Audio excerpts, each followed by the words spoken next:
Nos toca el último tema que vamos a hablar en relación a los 5 puntos del calvinismo, ¿ok?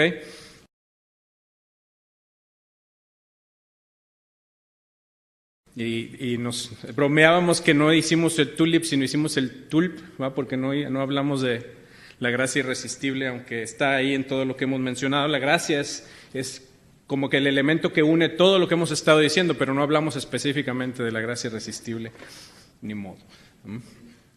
No hubo tiempo para una 9ª conferencia, pero vamos a hablar de la elección incondicional y espero que les sea útil para entender también el concepto de la gracia en esta salvación monergista. Otra vez, lo que estamos tratando de expresar al proclamar estas doctrinas que los reformadores abrazaron es que ellos aprendieron a descansar de la lucha por ganar la aprobación de Dios y por ganar la justicia por mérito propio, para depender solamente en la obra de Dios por medio de su Hijo. ¿Okay? Entonces, hablábamos hace unas sesiones acerca de la depravación total y, como les decía, la idea de la depravación total del hombre y la imposibilidad que el hombre tiene para agradar a Dios en sí mismo es lo que nos lleva a los otros puntos de las doctrinas del calvinismo, y esta es la que tiene que ver con la elección. Es otro punto en el que hay mucho debate, no en cuanto a que exista la elección, ¿ok? Los arminianos, los calvinistas, los católicos romanos, todos enseñamos una doctrina de la elección, porque está en la Biblia, no hay vuelta de hoja. La palabra elección está claramente proclamada en diferentes pasajes de las Escrituras. Pero como en todo, no es qué dice, sino qué significa. ¿Okay? A veces decimos, no, hombre, es que aquellos no saben porque no leen la Biblia. Digo, aquellos no saben porque no leen la Biblia. Bueno, a lo mejor algunos. Pero en realidad en todas las denominaciones o organizaciones que se llaman a sí mismas cristianas, algunos leen la Biblia. Y uno de mis maestros decía, Biblia, Biblia, Biblia, Biblia. Todo el mundo tiene la Biblia. Y decía él, los cristianos son las personas más creativas del mundo porque pueden hacer que la Biblia diga lo que quieran. Qué color de carro tienen que comprar y con quién se tienen que casar y si la casa debe estar a las afueras de la ciudad o en el centro. Todo lo encuentran en la Biblia. Entonces el problema no es que no tengamos la Biblia, sino qué significa. Ese es el reto para nosotros, y entonces lo que queremos mostrar es la comprensión de, al estar observando la Biblia y haciendo exégesis, ¿verdad? Y considerando sus elementos históricos, ¿qué enseña la Biblia acerca de la elección? ¿Está bien? Esto es lo que resume un libro sobre la Reforma, y dice así: los reformadores, en el proceso de redescubrir el Evangelio, hablamos eso en la primera sesión,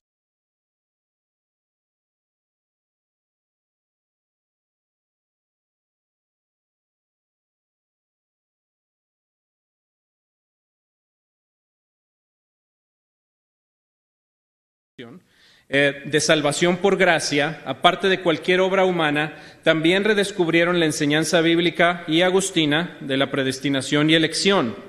Dos términos que van uno con el otro, ¿verdad? Predestinación o elección. La Reforma deseaba enfatizar la verdad de que solo Dios diseña o planea y logra la redención de su pueblo por medio de la obra de Cristo. ¿Está bien? Entonces, así lo explica Lutero. Fíjense.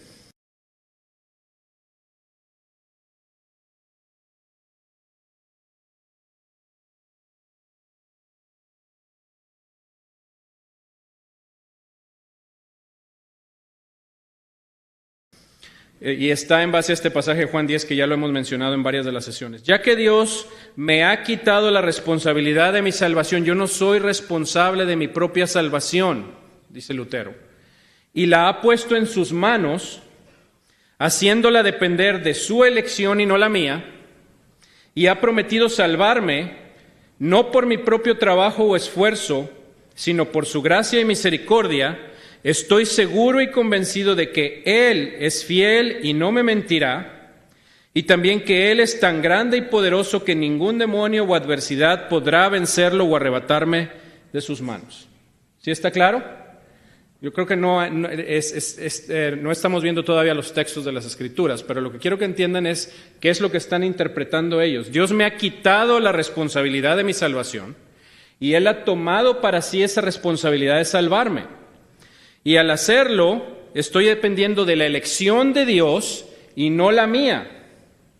No soy salvo por mi elección, sino por la elección de Dios, está diciendo Lutero, ¿ok? Y no depende de mi propio trabajo o esfuerzo o mérito, sino de la gracia y misericordia por causa de lo que Cristo hizo, ¿verdad? Entonces, esta es la idea de la elección en Lutero. Aquí está Calvino, en la institución de la religión cristiana.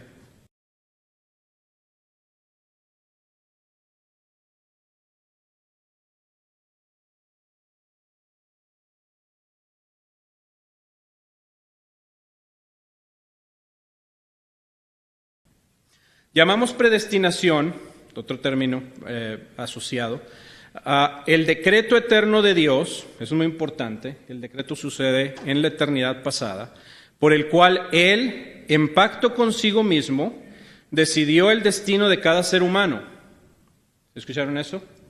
Decidió el destino de cada ser humano. Es aquella idea de lo que estábamos conversando sobre el alfarero y el barro, ¿verdad? Entonces, decidió el destino de cada ser humano porque no son todos creados en la misma condición. Más bien, la vida eterna ha sido predestinada para algunos y la condenación eterna para otros. Por tanto, ya que cada persona ha sido creada para uno u otro de estos fines, las describimos a las personas como predestinadas para vida o para muerte. ¿Ok? Entonces, esta es la doctrina reformada acerca de la elección o la predestinación. La opción, es lo que dijo Lutero, ¿verdad? Él ha quitado la elección de tal manera que no es mi elección, sino la elección de Dios. Y lo que está diciendo aquí Calvino es que Dios hizo esa elección antes de la fundación del mundo y Él decidió salvar a algunos y no a otros. De tal manera de los que Él escoge son salvos y los que no son condenados, no por no ser elegidos, sino por ser pecadores. ¿Ok? Entonces, quiero ponerlo esto en el contexto de todo lo que hemos estado hablando sobre la gracia y los 5 solas de la Escritura. Ahí los tenemos, ¿verdad? El primero está arriba de la gráfica y dice Soli Deo Gloria.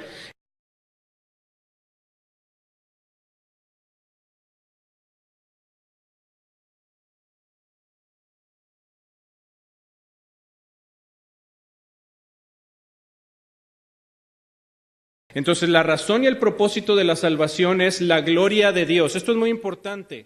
El hombre no es el centro de la doctrina de la salvación, es el beneficiario. Pero Dios es el centro de la doctrina de la salvación. La salvación fue diseñada para la gloria de Dios. Y la salvación es una proclamación de la gracia y de la misericordia y de la bondad y del amor de Dios, de tal manera que cuando proclamamos la salvación, Dios es glorificado, Dios es amado, Dios es honrado, no yo. ¿Sí? El hombre no es el centro de la doctrina de la salvación, Dios es el centro y el propósito de la proclamación de la salvación es la gloria de Él, no la gloria mía. Y entonces, al ser todo para la gloria de Dios, nosotros encontramos la salvación en una fuente primaria e infalible, que es la Escritura. Entonces ahí tenemos sola Escritura, es ese primer sola, ¿verdad? Y hablamos de que esta es la autoridad necesaria y suficiente. Si nosotros queremos conocer el camino de la salvación, solo lo podemos encontrar en la revelación que Dios ha hecho de sí mismo en su palabra. ¿Ok? Entonces, ¿de qué origen es la Escritura? De origen divino. Sí, la salvación es para la gloria de Dios. Y la información que tenemos acerca de la salvación es en la Escritura de Dios. ¿Está bien? Entonces Dios es quien diseña el plan y lo proclama, lo revela, lo hace conocido a nosotros, ¿verdad? Entonces la sola Escritura nos habla del contenido. Y el contenido es de origen divino. Más fuerte, para despertarse. ¿Okay? De origen divino. Entonces la Escritura viene de Dios. ¿Ok? Segundo, dice que decimos solo Cristo. Solo Cristo nos habla del proveedor exclusivo, yo no tengo que hacer nada. La obra de Cristo es suficiente y completa, de tal manera que la salvación no es insegura porque no depende de mí, sino depende de la obra que Cristo hizo por mí en la cruz del Calvario hace casi 2000 años, ¿verdad? Entonces, la base de la salvación, el proveedor exclusivo es el Hijo de Dios. Entonces, ¿es humano o divino? Dios, el Hijo de Dios es el que garantiza mi salvación. Él es la base, su obra, su pasión, su resurrección, su muerte en la cruz. Después, solo la gracia, ¿verdad? Sola gratia. Es la fuente de la provisión o la causa objetiva. Esto es muy importante cuando leemos las Escrituras. A veces se habla de las causas y a veces se habla de los medios, ¿ok? Y otras cosas, ¿verdad? Pero en este caso entonces hablamos de que la gracia es por causa, la salvación es por causa de la gracia de Dios, ¿ok? O por el beneplácito divino, lo vemos en Efesios capítulo 1, ¿verdad? Para que seamos para alabanza de la gloria de su gracia. Según eso escogió en Él, ¿verdad? Para que seamos para alabanza de la gloria de su gracia. Y finalmente tenemos la sola fide, ¿okay? Y este es el medio, no la causa, sino el medio de la apropiación. Es la agencia subjetiva y nosotros decimos que es por medio del don divino de la fe. Entonces, aun y cuando la fe es un ejercicio humano, Dios no cree por mí, yo creo, ¿sí? Pero cuando yo creo, estoy creyendo porque Él me ha habilitado por gracia para poder creer. ¿Está bien? Entonces estos son los 5 solas y todos tienen que ver con Dios es el centro de la predicación y de la proclamación de la salvación. ¿Está bien hasta ahí?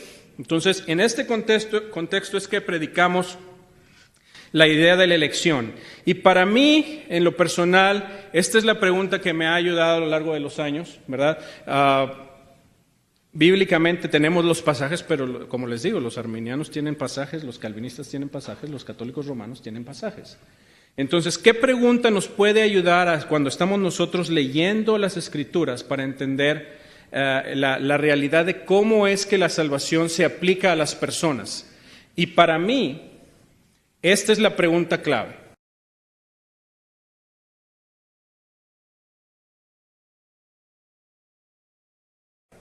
Bíblicamente hablando, ¿quién es la causa de la salvación? ¿Está bien? ¿Quién es la causa? ¿Sí? Y hay 2 posibilidades o 3 posibilidades. Una es que yo soy la causa. ¿Sí?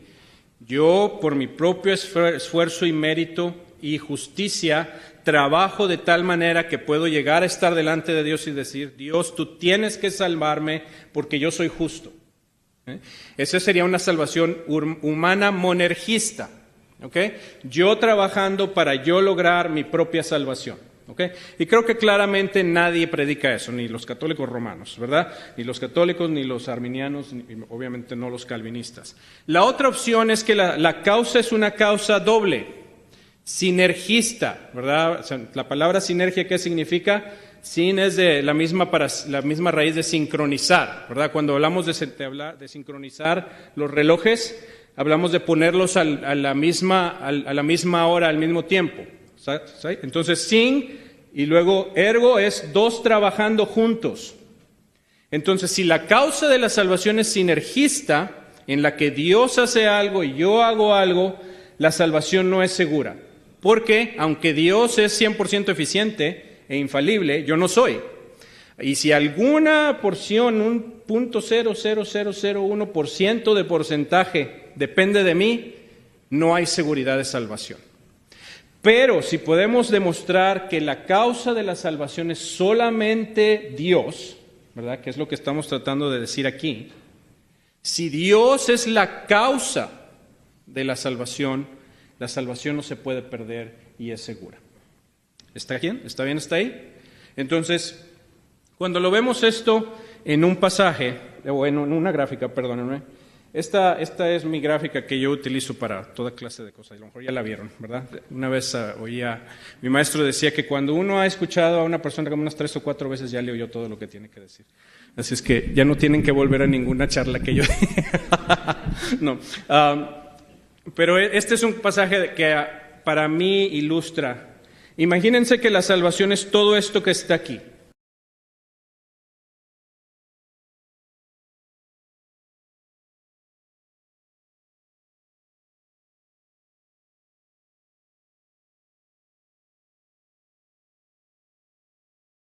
¿Sí? Entonces estamos hablando Este no tiene un pointer, se me hace.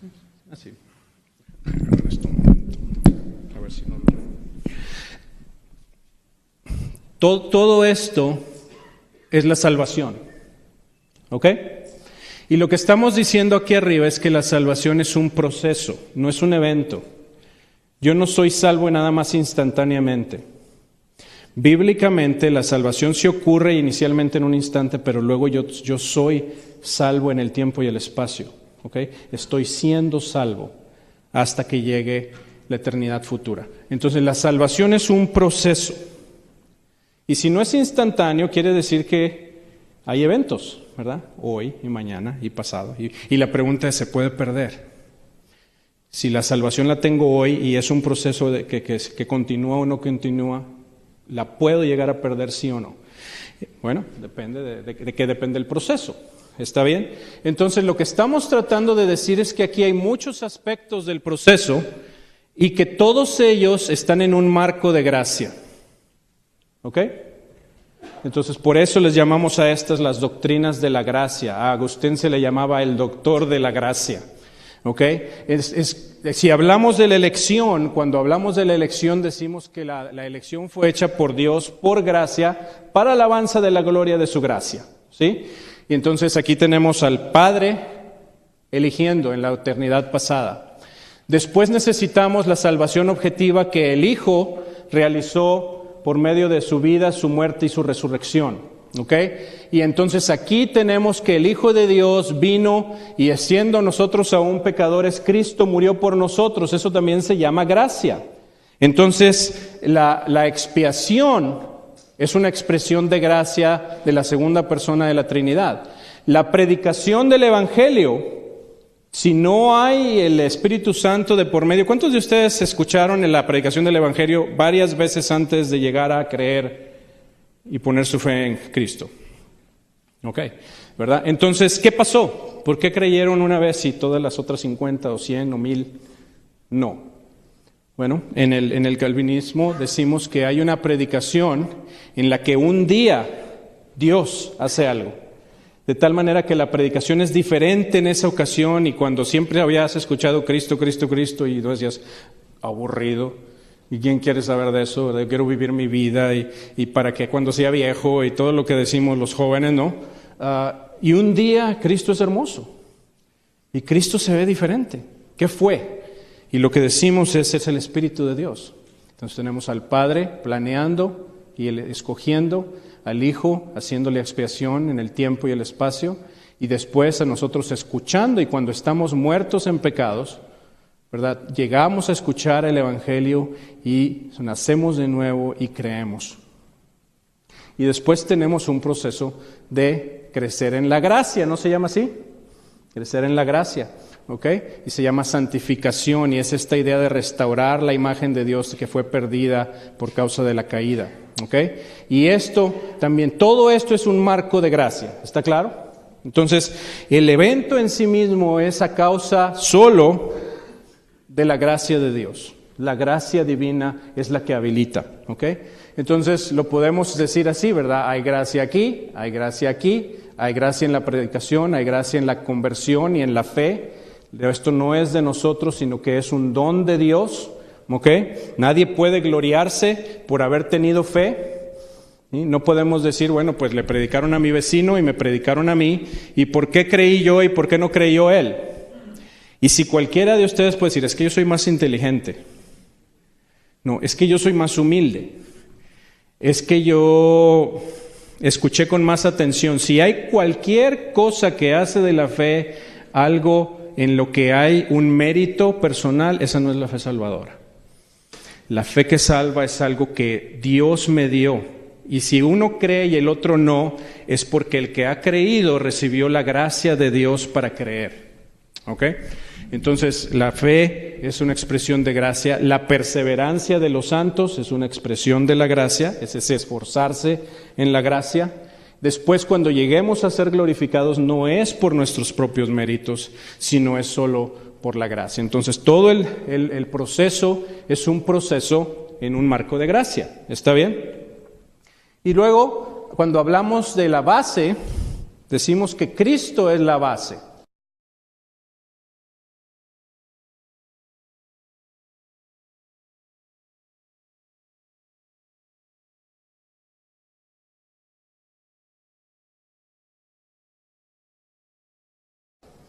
¿Ok?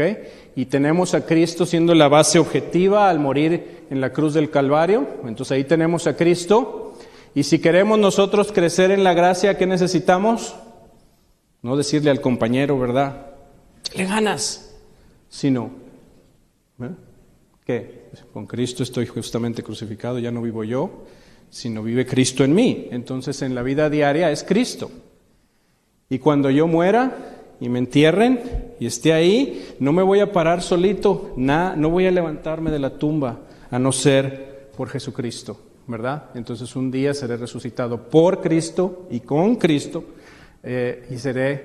y aquí tenemos los términos de Agustín también, ¿verdad? Incapaz de no pecar, después de la salvación tenemos otra vez la capacidad de pecar y la capacidad de no pecar, hasta que un día seamos glorificados y ya no habrá capacidad de pecar, seremos incapaces de pecar. Qué tremendo, ¿no? Yo espero ese día no haya más dolor del pecado. Entonces, solo Cristo. Y cuando hablamos del medio, no de la causa, ¿sí? Entonces, la fe no es la causa de la salvación. Dios no nos salva por causa de la fe, sino que nos salva por medio de la fe.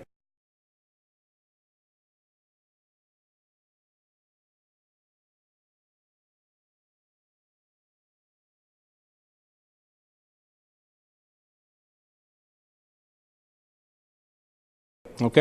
Es lo que dice Efesios, ¿verdad? Entonces, cuando hablamos de responder con fe, esta respuesta es una respuesta voluntaria mía.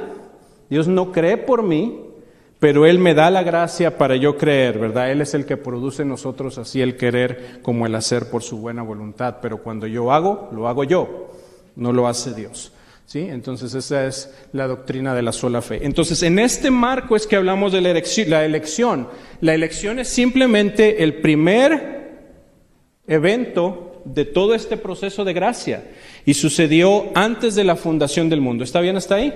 Entonces la elección es una expresión de gracia que da comienzo a toda esta serie de cosas que suceden tanto en la eternidad pasada como en nuestro pasado histórico, como en nuestro presente y que seguirán sucediendo hacia el futuro. Y hay una serie de cosas que podemos decir en relación a la elección, así es que se las voy a dar aquí rápidamente. Esto lo aprendí yo hace muchos años de un escrito de un predicador bautista que le decía nada más Dr. Cole. No conozco mucho de su historia, pero cuando leí este escrito es una de las explicaciones más claras para mí a lo largo de los años. Y él lo resume de esta manera. Estos no son puntos míos, son puntos de él.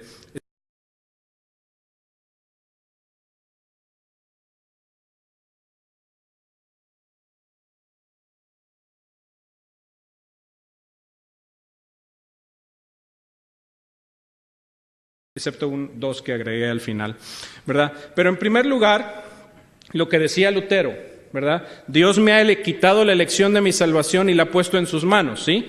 Entonces esto está en diferentes pasajes de las Escrituras. Lo primero es la elección es realizada por Dios. Dios es quien escoge, yo no escojo, ¿sí? Dios me escoge a mí, yo no le escojo a Él, ¿sí? Juan 15:16 dice, no me escogieron ustedes a mí, sino que yo les escogí a ustedes para que vayan y lleven fruto. ¿Se acuerdan? Y hay otros pasajes ahí, ¿ok? Segundo, la elección se realizó antes del principio del tiempo en la eternidad pasada, ¿verdad? Según nos escogió en Él antes de la fundación del mundo. ¿Quién escogió? Dios, ¿verdad? El Padre, y nos escogió en Cristo y lo hizo antes de la fundación del mundo. Segunda de Tesalonicenses y otros pasajes ahí también confirman esta misma idea. Tercero, la elección tiene su fundamento en la gracia de Dios. Ok, déjenme reverlo, no me recuerdo ese pasaje. Dice Romanos, así también aún en este tiempo queda un remanente escogido por gracia. Ok, y si por gracia ya no es por obras, de otra manera la gracia ya no es gracia, y si por obras ya no es gracia, de otra manera la obra ya no es obra. el remanente que queda es un remanente escogido por gracia. ¿Está bien? Vayan anotando sus preguntas, después aquí vamos rápido, pero si tienen alguna inquietud específicamente de alguna de estas, las podemos conversar más adelante en el tiempo de preguntas y respuestas. Cuarto, la elección es para salvación. ¿Ok? Segunda de Tesalonicenses 2:13 dice: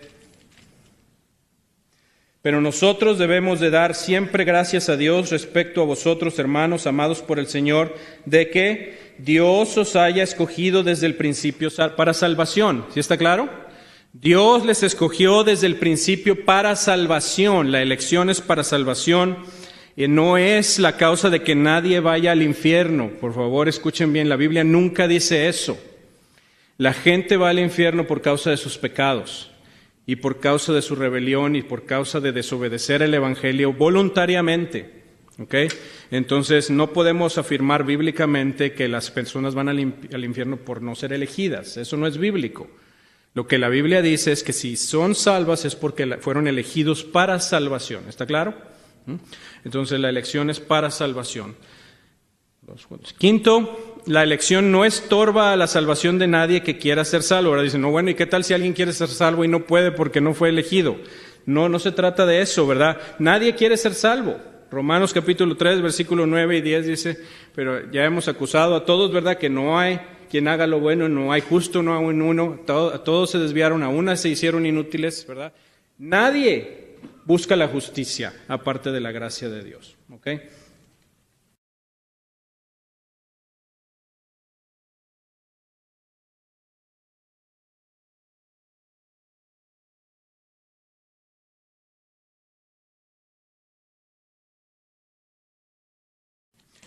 Y entonces, ahí está. Siguiente, la elección establece que el destino de los hombres está en las manos de Dios, tanto en el presente como en el futuro. ¿Sí? Esto es lo que dijo Lutero también en la cita que leímos, ¿ok? Y hay una serie de pasajes ahí, ya leímos Juan 10 varias ocasiones, ¿verdad? Pero básicamente está hablando de que el que viene a mí, yo no le echo fuera, pero nadie puede venir a mí si no le fuere dado del Padre, etcétera, ¿verdad? Yo le resucitaré en el día postrero. Todo esto es esta idea de que Dios en su elección, que sucedió antes de la fundación del mundo, establece el destino de los hombres ahorita y hacia la eternidad, ¿ok? Siguiente, la elección depende de las enseñanzas bíblicas respecto a la soberanía de Dios y la depravación humana.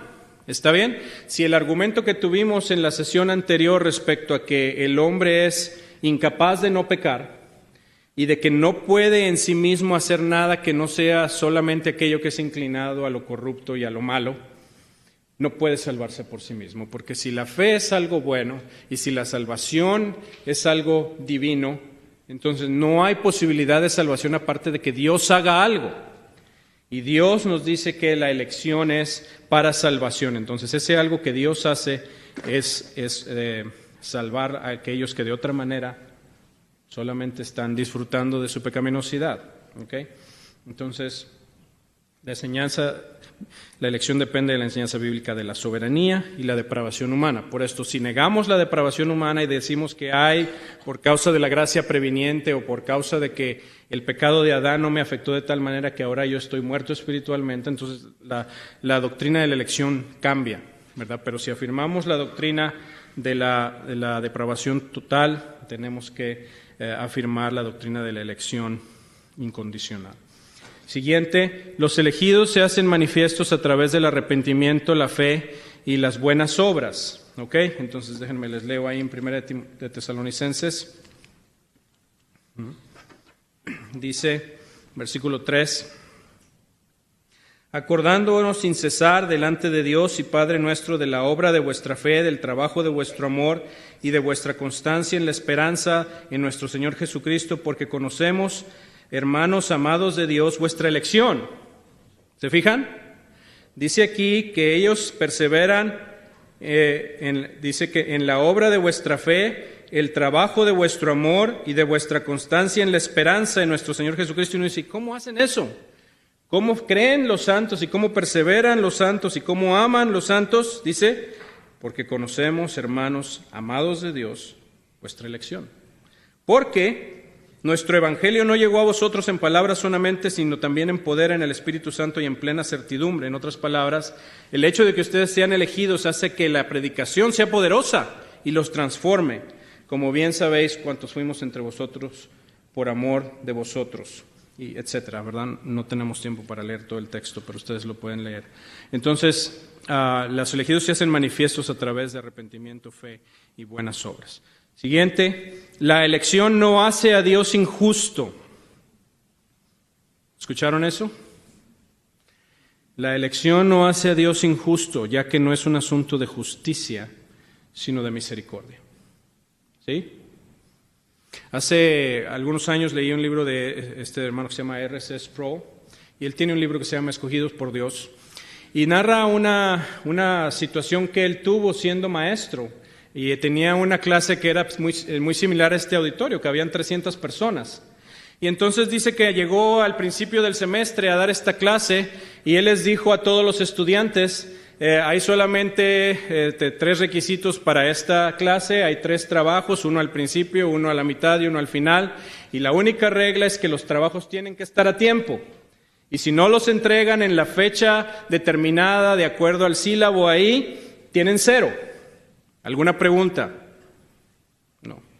Que por cierto, ahora que estoy trabajando allá en Wheaton College, los maestros están hablando de ponerles exámenes a los alumnos sobre el sílabo, sobre el programa del curso, porque se la pasan pregunta y pregunta sobre lo que está en el programa. No lo leen. Así es que ahora lo primero que hacen antes de darle cualquier material de la clase, les hacen pasar un examen del sílabo, imagínense. Pero bueno, así somos, ¿no? Entonces les dijo, ¿hay alguna pregunta? 3 trabajos, ¿los entregan a tiempo? O si no, hay 0. Todos, está bien. Viene el primer trabajo y de los 300 alumnos, 290 entregan a tiempo y 10 no lo entregan a tiempo. ¿Y qué creen que hicieron los 10? Vienen llorando, ¿verdad?, con el maestro y le dicen, pero profesor Sproul, es que ese era el principio de semestre y no nos hemos organizado y tenemos 5 clases y había otra tarea y mire, por favor, denos oportunidad. Y él les dijo, está bien, no hay problema, me lo entregan mañana y está bien. Ay, muchas gracias y no sé qué, ¿verdad? Entonces se lo entregan, les pone su calificación, no les puso 0. Y viene la mitad del semestre y de los 300, 200 entregan a tiempo y 100 no entregan a tiempo. ¿Y entonces qué cree que hicieron? Maestro Sproul, por favor, mire que era la mitad del semestre y había exámenes parciales y que no sé qué y no sé cuánto. Y él les dice, está bien, me lo pueden entregar. Y dice él, ahí bromeando, ¿verdad?, que empezaron a cantar, ¿verdad? Amamos al profesor Sproul y todo eso, ¿no? Viene el final del semestre. 50 entregan a tiempo y 250 no. Les pide los trabajos y entonces le dice, García, el trabajo, no lo tengo, se lo entrego a la mañana, le dice. ¿No trae el trabajo? No, 0. Pérez, el trabajo, no lo traigo, 0. Tal, trabajo, no lo traigo, 0. Y de frente a alguien allá al final del auditorio hasta atrás, ¿verdad?, ¿qué creen que gritó? Eso no es justo. Y le dijo, ¿qué dijo? ¿Que no es justo? ¿Quiere justicia? Usted no entregó el trabajo a tiempo las primeras 2 veces, ¿verdad? Le voy a poner 0 en los 3. Y decía él, porque nosotros fácilmente confundimos la justicia con la misericordia. Y él dice, la misericordia por definición es voluntaria. Y tenemos que entender que dice que la misericordia no es injusticia, pero es no justicia. Pero en el momento que pensamos que Dios me debe misericordia, ya no estoy pensando claramente. No me debe misericordia. Lo que me debe es justicia. ¿Quieren que les ponga un ejemplo más contemporáneo y odioso? En mi opinión. ¿Saben cuál es la pregunta que más me han hecho ahora que he llegado aquí a Monterrey después de estar tenía varios años creo de no haber venido? ¿Y cómo están con Trump? No le voy a decir que levante la mano si me ha preguntado eso, pero hay varios. ¿Y qué tal ahí traen a Trump? No, pues no lo quieren, ni allá ni aquí, ¿verdad? Yo he estado en los Estados Unidos 17 años, nunca he sido un inmigrante ilegal, ¿verdad? Nunca. Tuvimos, gracias a Dios, la posibilidad de estar ahí siempre guardando los reglamentos, ¿verdad? Y en cada diferente etapa de ser estudiante y cuando estuve pastoreando, hemos estado siempre con el proceso correcto y miles de dólares literalmente para poder permanecer. Y cuando a mí me preguntan esto también allá, yo le digo, Trump no tiene problema conmigo, porque yo no soy ilegal y nunca he sido. Pero ¿saben cuál es todo el grito? Me parece a mí, ustedes corríjanme porque yo no estoy aquí oyendo los medios, pero me suena, es que Trump es injusto porque está sacando a los indocumentados. ¿Sí o no? Eso no es justo. Y yo les digo, si usted cruzó a este país ilegalmente, en ese momento rechazó el derecho de ser tratado con justicia. Y lo que ha estado haciendo es recibir misericordia. ¿Sí o no? Pero si quiere justicia, lo tienen que sacar. Pero no podemos estar hablando como mexicanos de que es injusto que no dejen allá a los indocumentados, ¿no? Eso sí es, si quieren justicia, ¿verdad? Y ahora, ¿es correcto como creyente mostrar misericordia? Sí. Y es correcto a las personas tratar con misericordia a los inmigrantes, sí, no estamos diciendo lo contrario, ¿está claro? Pero la misericordia es voluntaria. Los países soberanos no tienen ninguna obligación de ofrecer misericordia a personas que violan las leyes. ¿Está claro? Y me parece que cada vez que hay esta conversación se les olvida que estamos hablando de inmigrantes ilegales, ¿sí? Que voluntariamente decidieron romper la ley y que han recibido todas las bendiciones de la misericordia, aún conscientes de haber roto la ley. ¿Estamos de acuerdo? Pero eso es misericordia, no es justicia. Y nosotros estamos acostumbrados a misericordia, misericordia, misericordia, ¿verdad? Y hay este otro evento allá en el Antiguo Testamento donde estaba la posibilidad de traer al Arca del Pacto de regreso, ¿verdad? Y teníamos la instrucción muy clara del Antiguo Testamento donde decía que tenía que ser traída a pie por varones. Y ellos no hacen esto, ¿verdad? Y entonces la ponen sobre un buey y está ahí este hombre, ¿cómo se llamaba? Usa, ¿verdad? Y se le ocurre hacerle el favor a Dios y toca el arca para que no se caiga. Y Dios lo fulmina. Eso no es justo, decimos. Y decía este hombre, Sproul, dice, lo admirable no es que eso haya sucedido, sino que suceda con tan poca frecuencia. Si Dios nos tratara con justicia todo el tiempo, hace mucho que hubiéramos sido fulminados. Estamos constantemente expuestos a la misericordia. No se nos olvide, la elección es un asunto de misericordia y de gracia, no es un asunto de justicia. Si queremos justicia, cuidado, nos la puede dar Dios. Siguiente.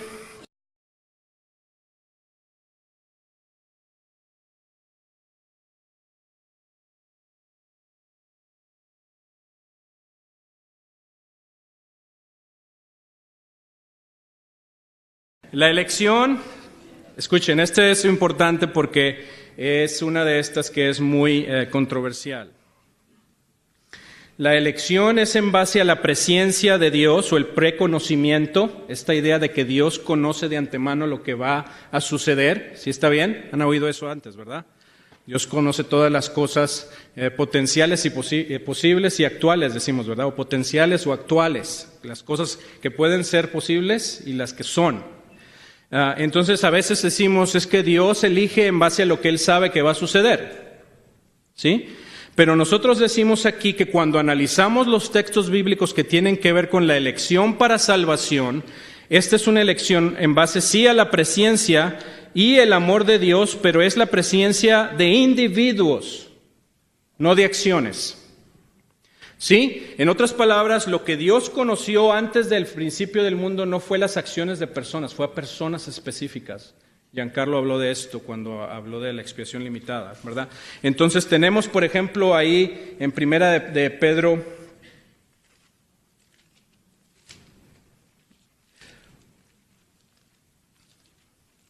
dice, Primera de Pedro 1:2, elegidos según la presciencia de Dios en santificación del Espíritu para obedecer y ser rociados con la sangre de Jesucristo, ¿verdad? Entonces, somos elegidos según la presciencia de Dios para obedecer. No somos elegidos porque obedecemos, ¿está claro?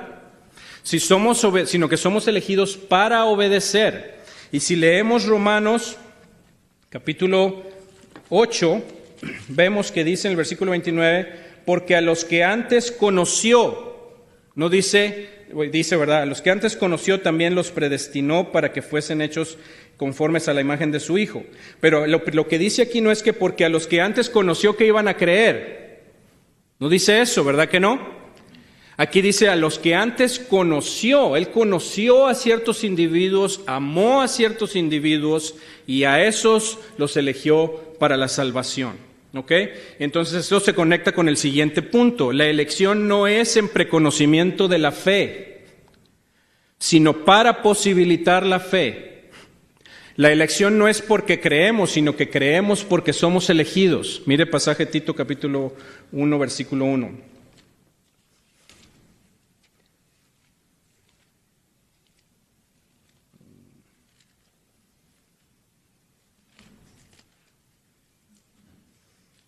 Dice, Pablo, siervo de Dios y apóstol de Jesucristo, conforme a la fe de los escogidos de Dios. Es uno de los, como es el primer versículo de la epístola, lo pasamos así como que corriendo. Nomás está saludando, ¿verdad? No, ahí hay mucha teología. Sí, el segundo es uno de mis pasajes favoritos, en la esperanza de la vida eterna, la cual Dios que no miente prometió desde antes del principio de los siglos. Ese es uno de mis pasajes favoritos. Pero el 1 dice, conforme a la fe de los escogidos de Dios. No son escogidos los que tienen fe, sino que tienen fe los que son escogidos. No es lo mismo. ¿Sí? Ok. Entonces, siguiente. La elección y la soberanía de Dios no son contradictorias con la doctrina del libre albedrío. ¿Ok? No es que cuando Dios escoge, entonces yo soy arrastrado en contra de mi voluntad para ser salvo, para creer y ser salvo. No, las Escrituras no enseñan nada como esto, ¿verdad? Dice en Juan capítulo 6,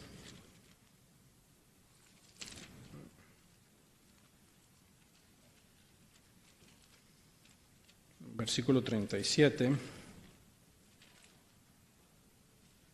Todo el que el Padre me da vendrá a mí, y al que a mí viene no le echo fuera. No dice, y al que mi Padre trae a la fuerza, ¿verdad? No, al que el Padre da al Hijo, viene voluntariamente. No hay una obligación en contra de la voluntad, nunca es así. ¿Okay? Como dijimos hace rato, Dios puede obrar en nosotros en 1000 maneras para movernos a hacer lo que Él determinó desde antes de la fundación del mundo sin jamás violar nuestra voluntad. Entonces, porque Él es Dios y es mucho más poderoso que yo, ¿verdad? Entonces, siguiente, la elección no anula la necesidad de la obra evangelística, sino más bien la establece sobre un fundamento firme. ¿Ok? Imaginen que ustedes les dicen, vayan y prediquen el evangelio, pero nadie va a ser salvo a menos que tú seas claro, que expliques correctamente los versículos, que no confundas ni duermas a la gente, ¿verdad? Que seas ameno lo suficiente, ¿ok? Y que logres convencerlos por tus poderes de argumentación de que la salvación es por medio de Jesucristo, es la verdad. ¿Con qué esperanza van así al campo misionero? Si depende de la eficacia de ustedes como evangelistas o predicadores o maestros. No. El predicador y el evangelista y el maestro van conscientes de todas sus limitaciones, sometidos a la soberanía de Dios, confiando en que no depende de su eficacia, sino de la eficacia del poder de Dios y de su Espíritu para salvar a los pecadores. Entonces, cuando vamos, y de hecho cuando vemos la historia de la iglesia, las personas que han confiado en la soberanía de Dios han sido los que han sido más evangelistas a lo largo de los siglos en diferentes etapas, ¿verdad? No han sido los calvinistas los que no van. Sí van porque están confiados de que cuando vayan Dios llamará a aquellos que son escogidos por Él desde antes de la fundación del mundo. ¿Está bien? Entonces, y ahí están los mismos pasajes que hemos estado mencionando antes. Así es que creo que esta es el resumen de lo que nosotros queremos decir con la elección incondicional. Y esta es las cosas que observamos en las Escrituras para demostrar que este es otro de los aspectos de la salvación que es también una doctrina de la gracia. El hablar de la elección incondicional es algo que hacemos y proclamamos porque estamos hablando de salvar a personas que de otra manera nunca responderían al llamado del Evangelio, ¿verdad? Si no hay elección, todos rechazarían al Salvador. ¿Ok? Bueno, muchas gracias. Vamos a seguir adelante. No sé qué sigue, José Luis. Dios los bendiga.